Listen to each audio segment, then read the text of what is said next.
बिस्मिल्लाहिर्रहमानिर्रहीम। अस्सलाम वालेकुम व्यूवर्स, आप देख रहे हैं डाइनिंग और जिस्मानी दर्दों और कमज़ोरी के लिए बहुत ही बेहतरीन है। आज मैं आपसे खुश जायका रोस्टेड भुने हुए जायके की अपनी पसंदीदा लेकिन दादी अम्मा की पंजीरी की रेसिपी शेयर कर रही हूँ। अगर मेरी वीडियोस अच्छी लगी तो लाल सब्सक्राइब को क्लिक कर दें, साथ में ये जो बेल का आइकॉन है इसको क्लिक कर दें। इसको क्लिक करने से आपको मेरी हर नई वीडियो का नोटिफिकेशन सबसे पहले फ्री में मिलेगा। इसमें हम गंदम के दाने इस्तेमाल करें, इसे छलनी में डाल के इसे थोड़ा सा छान लेंगे ताकि इसमें जो भी ज़रात है वो नीचे आ जाएं।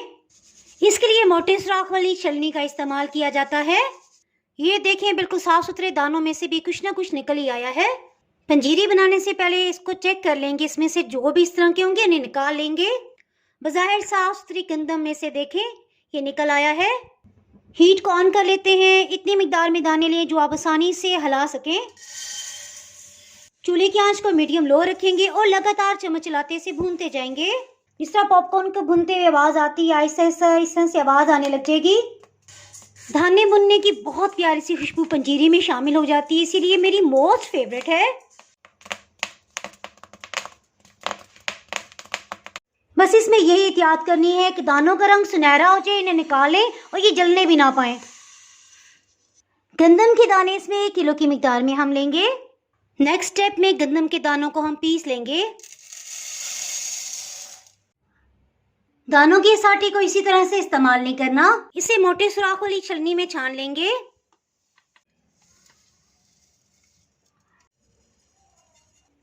इस तरह से गंदम का छिलका भी आटे में शामिल हो जाएगा और रोस्टेड इसकी इतनी ज़बरदस्त खुशबू आ रही है।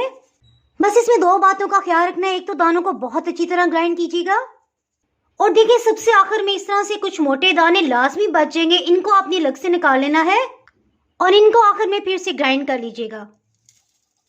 पंजीरी के लिए भुरभुरा सा आटा तो तैयार हो गया है। इसके साथ ही ड्राई फ्रूट्स की तरफ आ जाते हैं। ड्राई फ्रूट्स में से सबसे पहले बादाम इसमें चले जाएंगे 1 पाव, अखरोट 200 ग्राम, काजू और पिस्ता इसमें 150 ग्राम जाएंगे, कद्दू के बीज ये भी 100 ग्राम की मिकदार में है।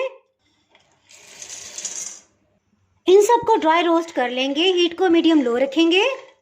2 मिनट हो गए हैं, इन्हें अच्छी तरह से ड्राई रोस्ट कर लिया, इससे इसमें सब नमी खत्म हो जाएगी। इन्हें ठंडा होने देंगे। अलसी के बीज को अलग से हम ग्राइंड करेंगे। 100 ग्राम इसमें अलसी के बीज ले लिए हैं। अलसी के बीज को ड्राई रोस्ट करने से पहले छान लेंगे। इस तरह से इसमें जो बारीक जरे होंगे वो भी निकल जाएंगे। अलसी के बीज को भी ड्राई रोस्ट कर लेंगे। अलसी के बीज काफ़ी नाजुक होते हैं, सो सिर्फ 1 मिनट तक इसे ड्राई रोस्ट करेंगे। हीट को मीडियम लो ही रखेंगे। इन्हें ठंडा होने पे ग्राइंड कर लेंगे। फलाही या कीकर की गोंद ये 50 ग्राम की मिकदार में लेंगे। इसे ड्राई रोस्ट नहीं करना बल्कि 3-4 टेबल स्पून ऑलिव ऑयल ले लेंगे। ये हड्डियों को मजबूत करती है और जिस्मानी दर्दों को ख़त्म करने में बहुत ही मददगार साबित होती है। इसे भूनना हमेशा से मुझे बहुत अच्छा लगता है, अभी आप देखिएगा।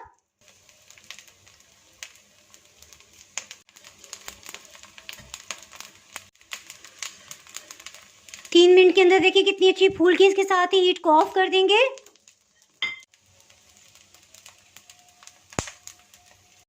अलसी के बीज रूम टेम्परेचर पे आ गए हैं। 1 चाय की चम्मच अजवाइन भी इसमें डाल देंगे और इसे बारीक पाउडर की फॉर्म में पीस लेंगे।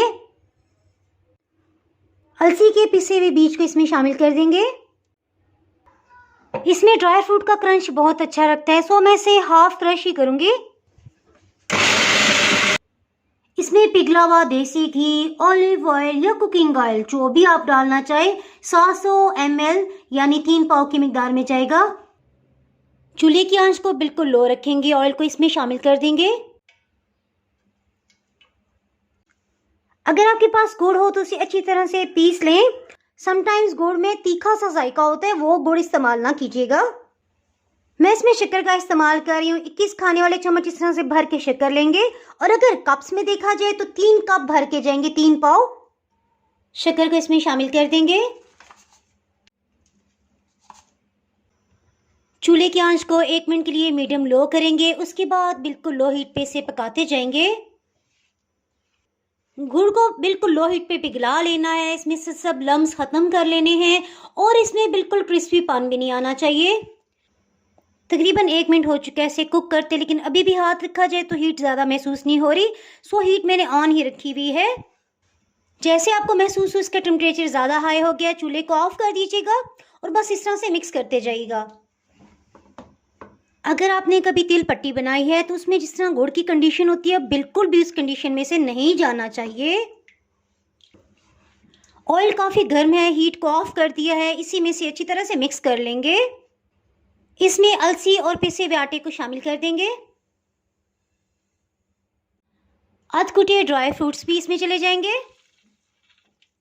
एक दफ़ा इसे अच्छी तरह से मिक्सअप कर लेंगे।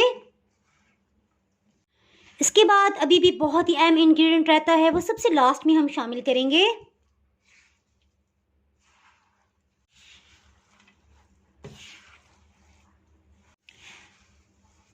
इसकी मिक्सिंग बहुत ही अहम है, ऊपर नीचे हर तरफ अच्छी तरह से मिक्स कर लेंगे ताकि सब में यकसा जायका आ जाए। कीकर की गोंद को अच्छी तरह से पीस लिया था, इसे भी शामिल कर देंगे। इसके साथ ही खुश्क अदरक ये 2 चाय के चम्मच भर के इसमें शामिल करेंगे जी। और सबसे लास्ट में काली मिर्च अच्छी तरह से पीसी हुई है, ये 1/4 टीस्पून की मिकदार में है। एक दफ़ा फिर से इसे यकजान कर लेंगे, अच्छी तरह से मिक्सअप कर लेंगे। अगर आपको शक्कर के पीसेस कोई जुड़े महसूस हो तो आप इस तरह से इसे तोड़ के इसमें शामिल भी कर सकते हैं। जब ये थोड़े नॉर्मल टेम्परेचर पे आ जाए, हाथों से इस तरह से मसल लें ताकि शक्कर के कोई भी टुकड़े हैं वो इसमें मिक्सअप हो जाएं। देखिए अभी भी नीम गर्म है, हाथ रेड हो रहे हैं। इसमें ज़रूरी एहतियात बता दूं, इसमें जो भी बर्तन इस्तेमाल हो उनको बिल्कुल खुश्क होना चाहिए। आप इस पंजीरी को चाहे डाइनिंग टेबल पे रखें या फिर किचन रैक पे। इंशाल्लाह 2 से 3 महीने तक बिल्कुल भी ये ख़राब नहीं होगी। ये पंजीरी जिस्मानी दर्दों और कमज़ोरी के लिए बहुत ही बेहतरीन है। अगर आप किसी भी हेल्थ इशू की वजह से ऑलिव ऑयल या देसी घी का इस्तेमाल नहीं करना चाहते तो प्रोटीन पाउडर की रेसिपी भी मैंने शेयर की हुई है। अगर आप वो रेसिपी देखना चाहें तो उसका लिंक मैं डिस्क्रिप्शन में दे दूंगी, आप वहां से देख सकते हैं। ये पंजीरी जब भी खानी हो नीम गर्म करके खाएं, गर्म दूध या चाय साथ में इस्तेमाल करें और 1 घंटा तक एहतियातन पानी ना पिएं। उम्मीद करती हूँ आपको ये रेसिपी बहुत ही पसंद आई होगी। इसके साथ ही जनाब, अगर आप मेरे चैनल पर नए हैं और चैनल को अभी तक सब्सक्राइब नहीं किया तो फटाफट से सब्सक्राइब कर दें। बेल आइकन प्रेस करना बहुत ही ज़रूरी है, इसके बाहर आपको मेरी नई अपलोड होने वाली वीडियो का नोटिफिकेशन नहीं मिल पाएगा। तो हमें याद रखें, वीडियो लाइक और शेयर करना बिल्कुल भी ना भूलिएगा। इसके साथ ही मैं इजाज़त चाहती हूँ। अल्लाह हाफिज़।